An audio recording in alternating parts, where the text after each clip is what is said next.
Good morning guys. I-check tayo ng mga error, error code, mga history ng error code dito sa sniper natin. Scan, nag-scanning pa siya. Ayan. Wala tayong pinag-aaralan pa natin itong scanner na ito.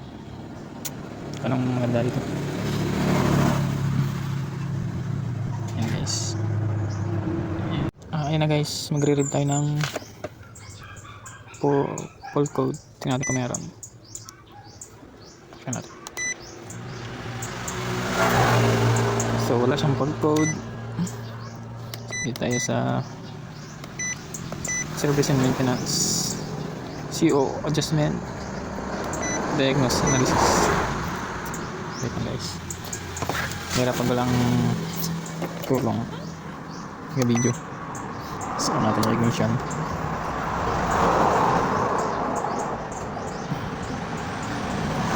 So ayan na,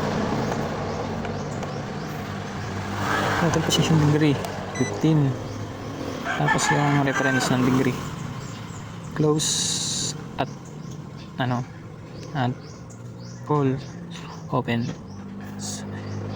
reference is 0 to 125.